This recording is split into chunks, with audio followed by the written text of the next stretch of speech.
welcome to another historical seminar. It's the first one in 2025, and I'm very glad we're hosting Wladimir Fischer from the Austrian Academy of Sciences today. He has a background in Slavic studies and history, but in truth he has been researching over the past 2-3 decades numerous things, contents-wise, nationalism, identifications, migrations, transnational movements have been one of his major foci. Further, for us, it's interesting that he also has been working a little bit on Primož Trubar, which we might get into later after his talk, but today he'll predominantly be presenting the volume he helped put together with his colleagues. This is the first part of the new volume. The second part you also have here, and we'll be able to take it in our hands and leaf through it. But he'll be talking about these notes that were until recently rather secret, or at least unknown of, that were put down in those years, the harsh years taking place in the time of Great War. So he'll sort of bring Vienna's top secret circles to us more than 100 years later, and see which segments of history he can illuminate in the segment that he'll be presenting. So the floor is yours, Vladimir, and as per usual, our conversation will follow his lecture. Okay, thank you very much for the presentation. Thank you for coming, everybody. Dvorani. Okay, let's start. The minutes or the protocols of the Austrian Council of Ministers were kept in a briefcase, like this one. It had a lock and a key.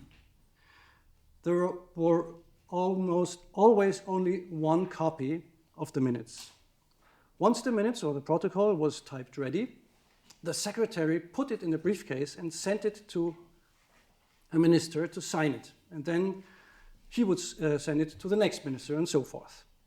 After all ministers had signed, the briefcase reached the Kaiser, the emperor, who read the protocol and signed it, and then it went into the archive. Good for us.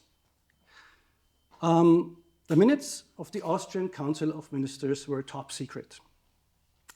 Now they are available online and in print, as you can see here. Give this around. And to make them available is the job of my colleagues and myself at the Institute of Habsburg and Balkan Studies at the Austrian Academy of Sciences. Before I proceed, a short note on terminology. When I say German, I mean Austrian German, or ethnic Germans in Austria, as one might put it today, not the German Reich. If I speak of the German Reich and its inhabitants, I will say German Reich. Otherwise, it is about the German-Austrian political parties that pursued political aims for the German-speaking populations, as did Czech, South Slav, and Polish parties for the ethnicities they wanted to represent. So, as maybe superfluous to mention it here, but when I say Austria, I actually mean what was known as Cisleitania, here the red area on the map, including Dalmatia and Galicia, Bohemia, of course, and also most of present-day Slovenia, of course. So from 1867 on, before there was one ministerrat, but from 1867 on, there were 3 governments in Austria-Hungary, and every government had its own protocols. The joint government, the Hungarian government, and the Cisleitanian government, which I will call Austrian for convenience, as I just said. We are currently editing and commenting and publishing the Austrian Ministerratsprotokolle. And I am currently editing the volume on World War I, which you have in your hands over there. The first part is already published, and the second part will come out this year.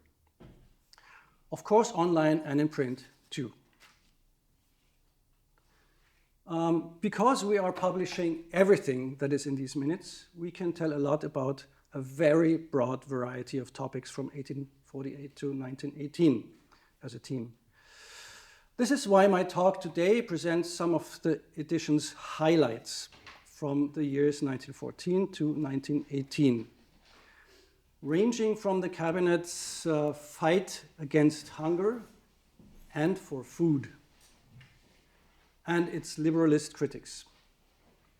Secondly, the handling of and acquiescence to civil rights violations by the military authorities in the name of security.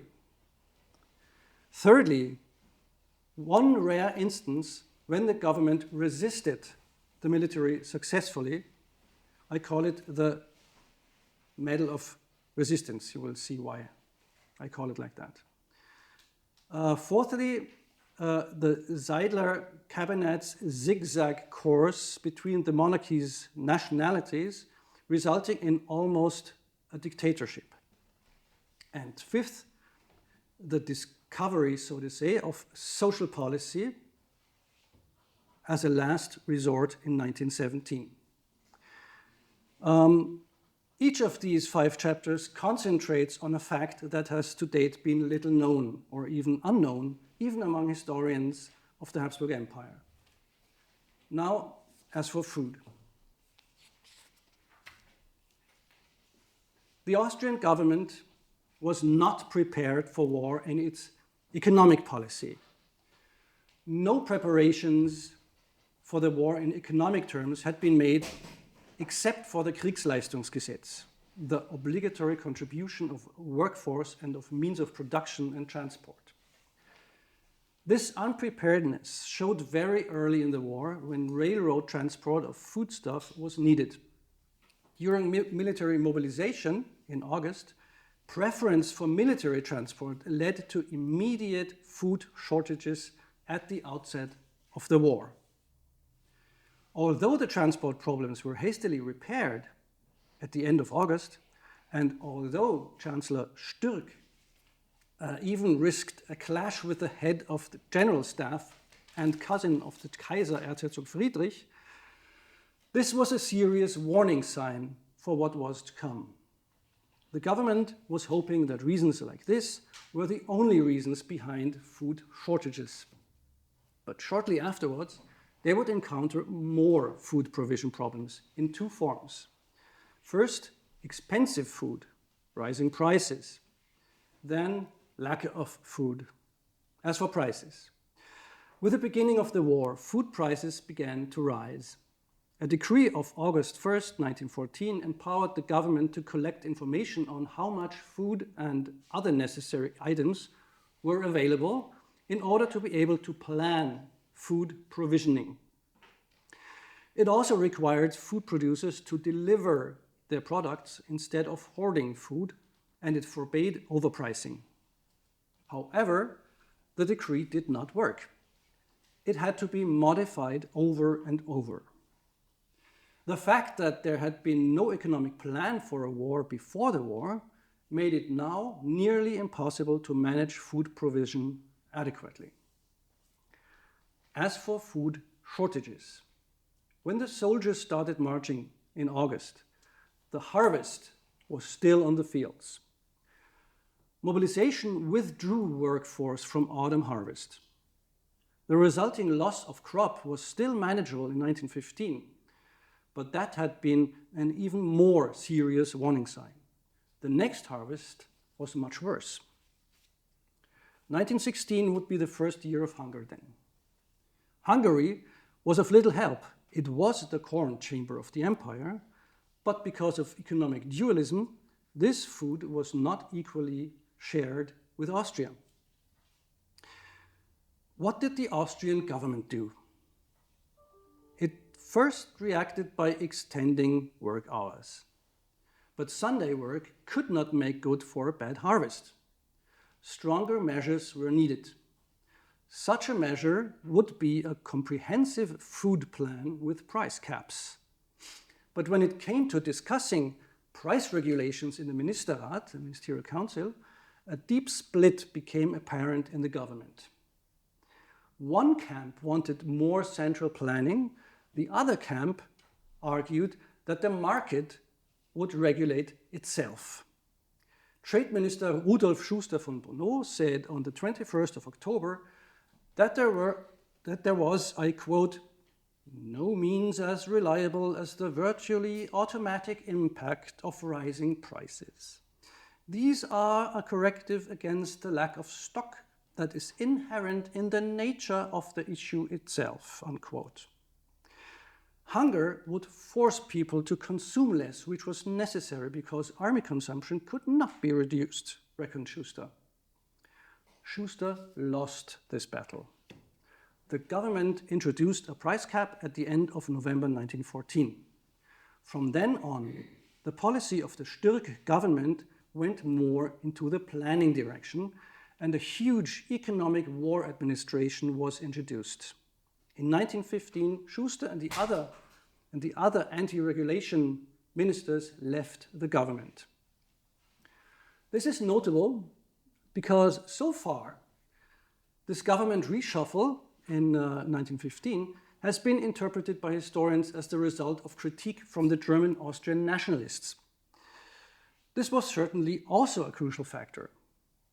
But the Ministerratsprotokolle show that the quarrel over the right economic strategy was at least as important. Let's proceed now to security. The government was well prepared for war when it came to security measures. Already in 1913, a long list of decrees had been prepared after the Second Balkan War. These measures were collected in a manual called the Dienstbuch J25a. That was top secret, but available to all important state agencies. In other words, all was set for wartime security. Many of the measures in this manual were directed against civil society. It was a disablement of large parts of the Constitution of 1867. What exactly did the government do? First, they closed down Parliament, as the only warfaring government, by the way, and then abandoned many civil rights, including the individual's freedom from infringement by government, Article 8 of the Constitution, the right to privacy in one's house and in postal letters, Articles 9 and 10, the freedom of thought, speech, press, assembly, and movement, Articles 12, 13, and 14. Paradoxically, the government restricted the power of civil government. The military took over regional government in many parts of the empire. They also restricted civil justice. The military took over justice in many parts of the empire. So if you made a joke about the Kaiser in Bohemia and Tyrol, you might have ended up before a military tribunal. On top of that, this justice was often arbitrary, and in the areas where the military was operating, there were lawless and unpunished deadly excesses of military against civilians, especially at the beginning of the war and especially in Galicia, Bohemia, and Dalmatia. Repression was not blind, it was targeted at certain ethnicities, those considered less reliable than the German-speaking Austrians, especially Ukrainians, Serbs, Slovenes, Czechs, and Italians from 1915 on. To be sure, in the case of the Czechs, the Stirk government was trying to prevent the worst. Some ministers even came into conflict with military leadership. This was due to the design of the Stirk government. It had been formed before the war in order to appease the German-Czech conflict in parliament, and was therefore made up of ministers who were either Czechs themselves or had made their career in Bohemia or Moravia. And the government sometimes stood in for prominent personalities, even Italian ones, like the Prince Bishop of Trento. To historiography, most of this is well known.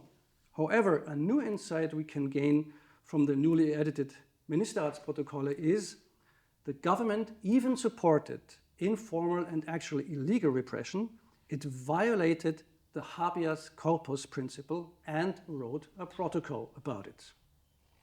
So in late August 1914, the government discussed whether to make a decree that allowed, I quote, police custody for suspects without evidence, unquote. Minister of the Interior Karl Heinold said, during war, it can be necessary to take into provisional custody people whose state-endangering mindset leads to assuming that they will take a stance that endangers the war aims, unquote. This was, he said, especially the case with Russophiles in Galicia and Bukovina and with Serbophiles in Dalmatia, unquote. Even if they had not committed a concrete punishable act, a crime, nevertheless, keeping them under arrest was necessary, he said. Of course, this was difficult, as the minister admitted, because current legislation requires to release these people into freedom, the habeas corpus principle. But releasing suspects, quote, seems to be under certain circumstances absolutely improper for securing the war aims, unquote. Therefore, Heinold said, it was, quote, clear that the government has to go beyond the law in such cases, unquote. But a decree the government did not make, because a decree would have had to be published, and this would have drawn public and maybe even international attention to this practice. So the government did not create a legal basis for prolonged provisional arrests, but rather operated in the shadow of illegality. This protocol is proof that the Sturk government explicitly but tacitly tolerated preemptive arrests on assumed future offenses, a fact that has not been discussed in the literature so far. The topic was never discussed again in the Ministerrat. Let's have a look at the ominous medal of resistance now. On the whole,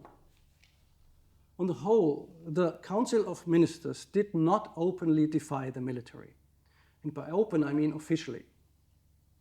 The ministers did intervene in several cases, as I said. For example, Sturk and other ministers collided with Chief of General Staff Franz Konrad von Hötzendorf and Erzherzog Friedrich on behalf of Czech radical nationalist leader Karel Kramarasch after he had been arrested in May 1915 for high treason.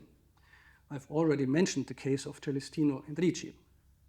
As you can see, these were cases where Czechs were involved very often, or high-ranking officials. In late August 1914, even the war minister had to intervene on behalf of arrested VIPs, including the son of Feldmarschall-Leutnant Samuel von Horsoy and the wife of another Feldmarschall-Leutnant, so one of the highest ranks in the army. This info reached the Kaiser too. He gave out a decree in September 1914 that ordered no more random arrests. But the decree did not end the excesses against civilians. It was only because there were fewer civilians to arrest or lynch that there were fewer random arrests and fewer excesses against civilians. So the war minister intervened, but the Austrian government didn't, at least not through official channels. There was one exception. This was when the High Command encroached the Austrian government's privilege to distribute decorations to civilian state employees. Decorations such as orders, medals, also titles, etc. Decorations work like this. Someone proposed giving, say, a medal to someone else, to the lowest responsible authority, which in turn asked the highest responsible authority in the end, for example, the Austrian government, to propose to the Kaiser to award the medal. Today we might think of these decorations as only symbolic, but this symbolism was very powerful and had very material implications, as I will explain in a minute. So how did the military interfere with the government's privilege to award decorations to state employees for civilian achievements? During the war, the military drafted not only ordinary civilians, but also state employees. These they often used in their original positions in the hinterland. Most important here were railway employees. They were under military command, and their workforce was decisive for transporting troops and materiel between front and hinterland. The military should be thankful for that. Okay, thank you. And they were thankful. In late February 1915, the Austrian government became wind that the military had started decorating railway employees in masses, also in the hinterland. For the government, this was a clear encroachment of its responsibilities. Stirk intervened with the High Command and its chief, Erzherzog Friedrich, who was, as I mentioned, a cousin of the emperor, yet again. Friedrich ignored him for 2 months. Then in May, he sent a refusal message in a very condescending tone. After a new request by Stirk, Friedrich sent almost exactly the same message again. And the next request of late June, he didn't even bother to answer, even though Stirk had reminded him in person at a visit to the front headquarters in Teschen. Stirk had been ignored by Friedrich in the food question as well, as you remember, but this case was different. This time it was about the government's power itself. Stirk escalated the matter directly to the emperor.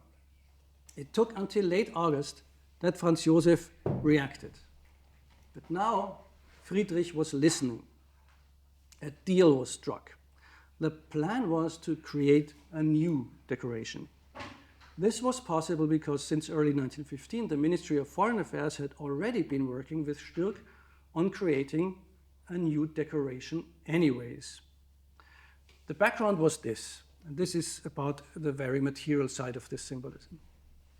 In order to save money, the government had not only cancelled vacation for civil servants, and not only did it stop promoting them, in order not to have to pay them more salary, but it stopped decorations as well. Because civil decorations for civil servants usually included a promotion, i.e. they also cost more money. However, also because of the war, the civil servants were working more and longer. So there was increasing pressure on the government to find a way of acknowledging the contributions of the civil servants without paying too much money. What happened?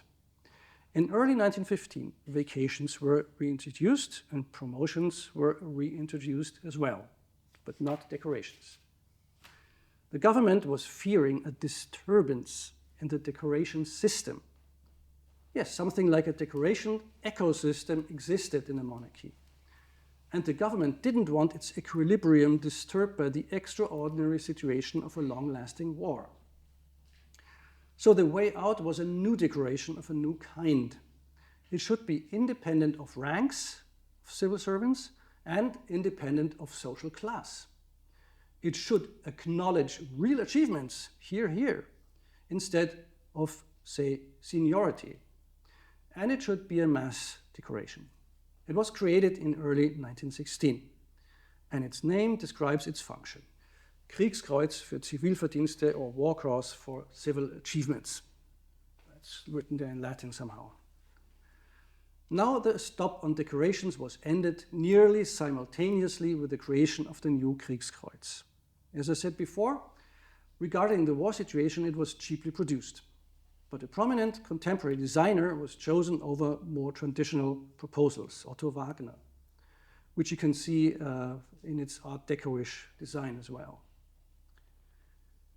The new decoration was a great success. Hundreds, if not thousands, were awarded. What has been overlooked by historians so far is not only this political economic background of the new decoration, but also that it should become the first Austrian unisex decoration, so to say. There had been orders for women before, but only for privileged women. There had been other decorations for women, but only lower ones. There were women who were decorated with orders, even military ones, but these were exceptions. The Kriegskreuz was the first fully fledged order that was available to women of all social classes. And women were decorated with it. Not only aristocrats, industrials, and high officials, but also, for example, Postadjunktin Marie Benkovic, a support worker in the postal service, who received the Kriegskreuz on May 10th, 1917. Of course, the lowest class, the fourth class, which is the one you see here. There still had to be made distinctions, after all. So the Kriegskreuz für Zivilverdienste is usually a topic for phaleristics, the auxiliary science of history which studies award items such as medals, ribbons, and other decorations. I have that from Wikipedia. But our edition shows that behind each such decoration there is politics and economics galore, and should therefore not be left to auxiliary sciences alone. Let's have a look now at why Prime Minister Seidler almost became a dictator. In December 1916, Prime Minister Sturck was assassinated and Emperor Franz Josef died. The new Emperor, Karl, reopened Parliament in May 1917. Now the government had to deal with political parties again. Despite all the social problems like hunger, the party's main dividing line was nationality as before, and thus national conflicts also dominated the tactics of the government now. However, behind the scenes a struggle was going on between two options. Either pacify the Germans before opening Parliament by solving the Bohemian conflict in their favor, or use the time before Parliament to wrap up the economic Ausgleich with Hungary in order to save the dual monarchy. The first option was chosen, but neither goal was achieved. The Prime Minister who was chosen to pacify the Germans before opening Parliament by solving the Bohemian conflict in their favor was Heinrich Klamm-Martinitz the Younger. The choice had fallen on him because he was a man respected both by Czechs and Germans. Behind him were German-oriented high aristocrats of the Herrenhaus, or House of Lords, such as Count Fürstenberg, Konrad Prinz zu Hohenlohe-Schillingsfürst, and Foreign Minister Count Czernin. However, time ran out and the Kaiser reopened Parliament before Klamm-Martinitz could achieve anything in the Bohemian affair. Most importantly, Foreign Minister Czernin had personally intervened in April 1916 to stop the pro-German plan because of foreign affairs questions. And to stop the Bohemia plan, he even showed up in a ministerial meeting off protocol.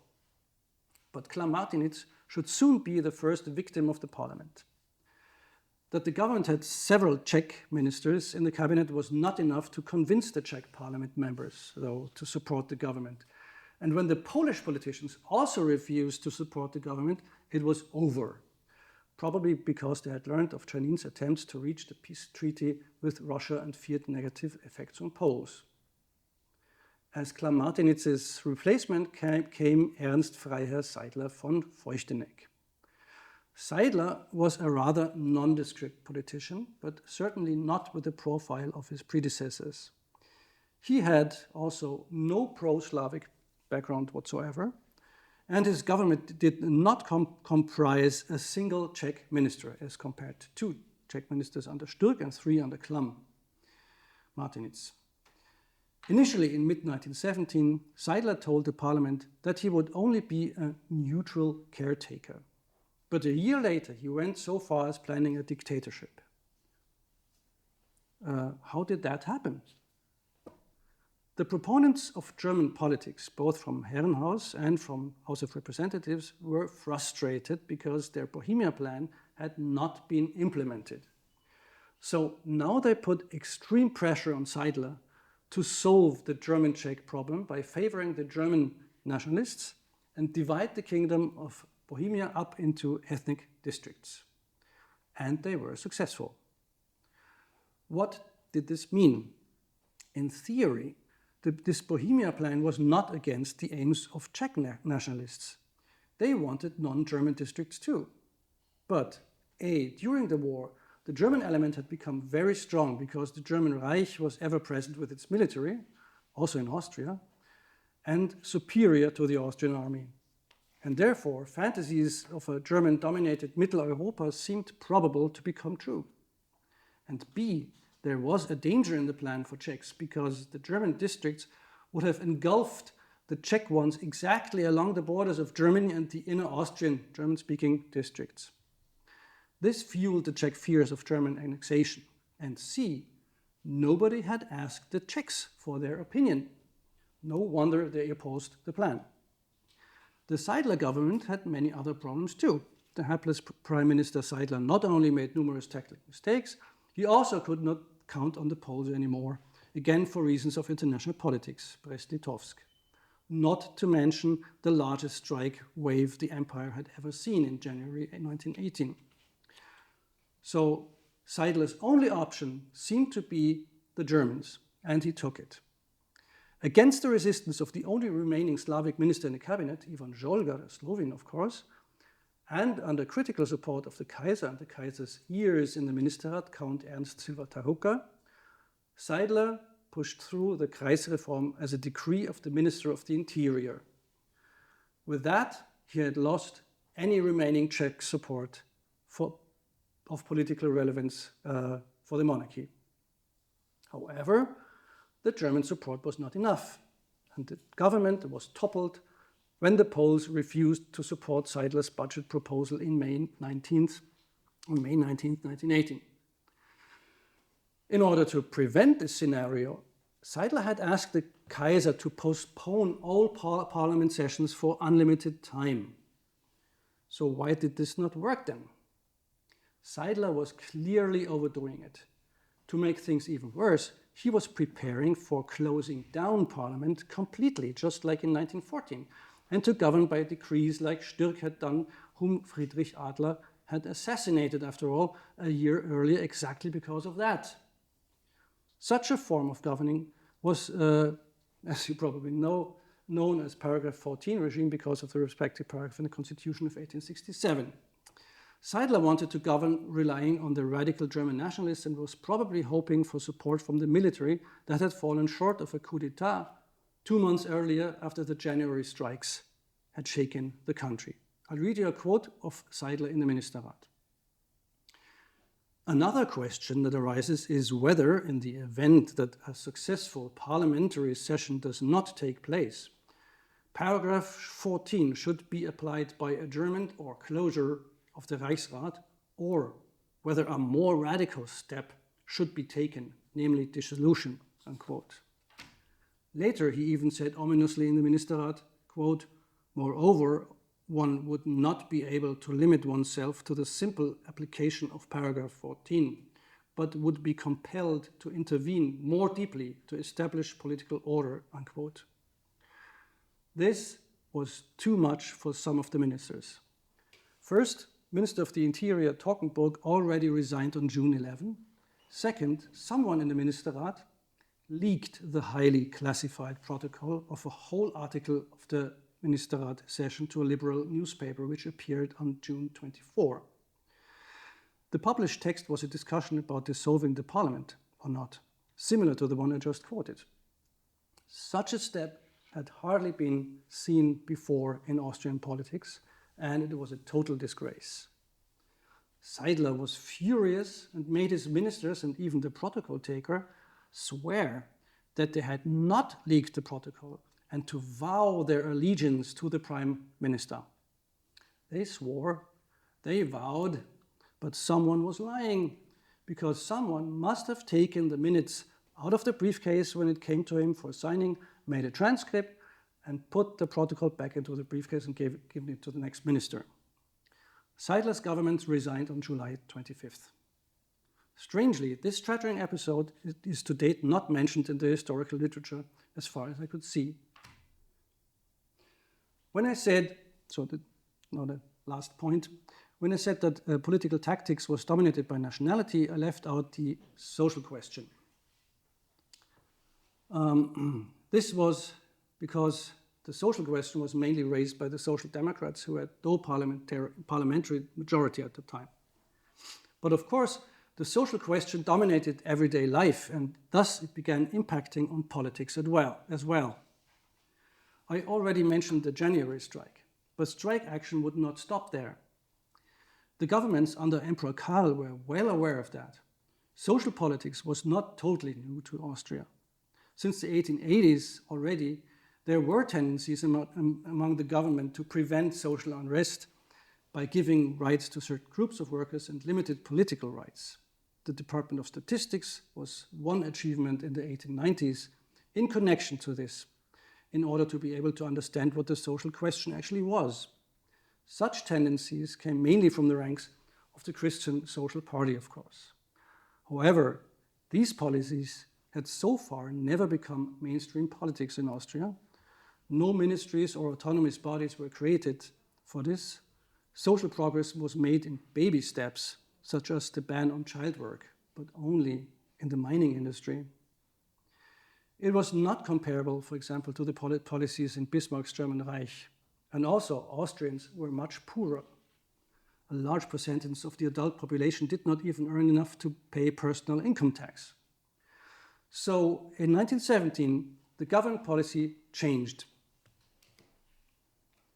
especially in the social field under Emperor Karl. So this is not real, of course, this is a montage.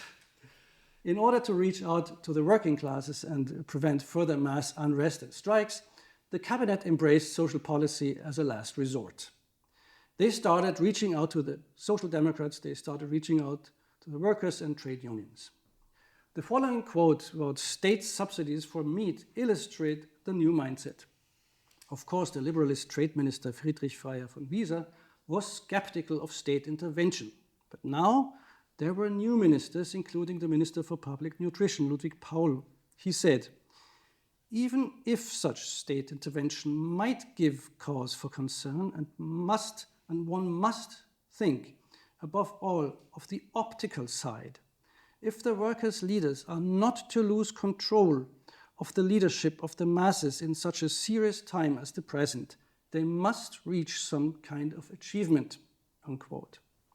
The Ministry of the Interior, Edmund von Geyer, also stressed the need to, quote, build a bridge for the workers, unquote, as long as the issue was not the 8-hour day. This change toward systematic social policy had two phases. In 1917, reforms were initiated. In 1918, the pace became faster, even hectic. Even the assassin of Prime Minister Sturck, Friedrich Adler, was released from jail. But it did not save the government, nor did it save the monarchy. Above all, there was too little room for social policy, no resources anymore in 1917 and 1918. However, there were respectable results, especially if you look at it in the long run. 3 new institutions were created, and 2 of them were the first of their kind in the world. The Ministerium für Volksernährung, Nutrition or Food Ministry, founded in late 1916. The Ministerium für Soziale Fürsorge, Social Ministry, founded in 1917. The Ministerium für Volksgesundheit, Health Ministry, founded in 1918. Even the institution of the Austrian Arbeiterkammern, work councils, was close to being founded in November 1918. The respective legislation proposal was already on its way to the parliament. This law was, by the way, more favorable to workers than the contemporary one in many respects.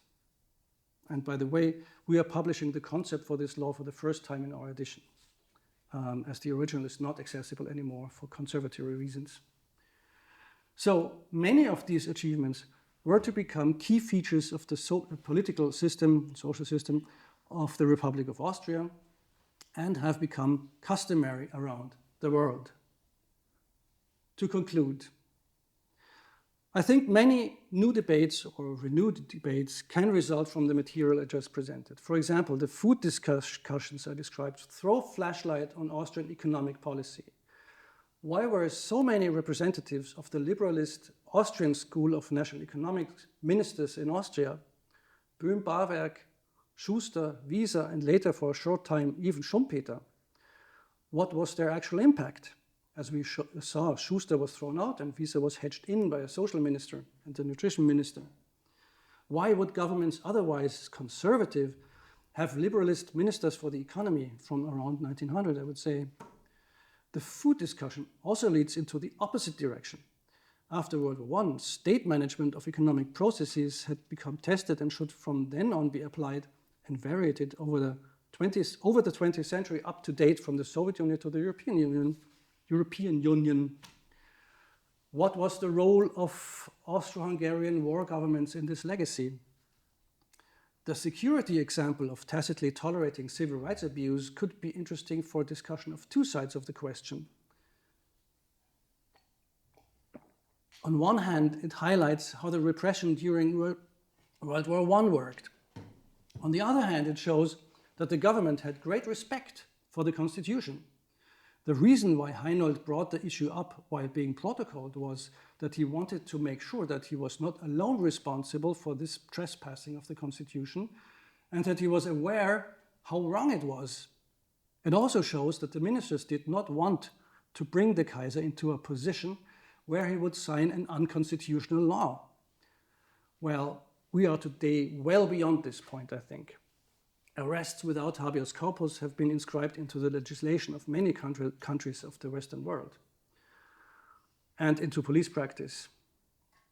The Medal of Resistance episode highlights several issues worth discussing, I think.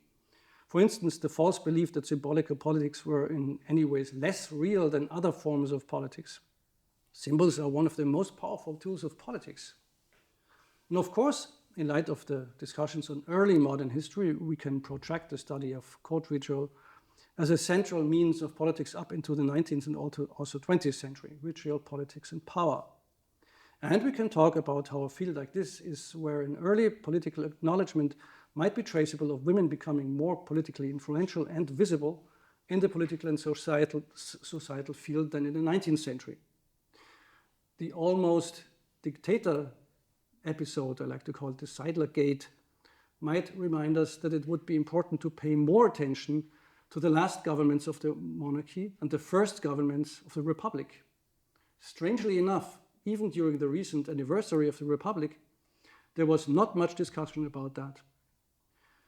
We might want to change this, especially today when we are seeing whole political systems crumble and empires decline. Final social policy, as we have seen, was not reserved to the Social Democrats. Actually, it was rather invented by their opponents with contradictory effects. Wouldn't it be worth studying the advent of social state and maybe its demise today, less as straightforward success stories, but rather as complicated processes with surprising actors making surprisingly social politics? Thank you for your attention.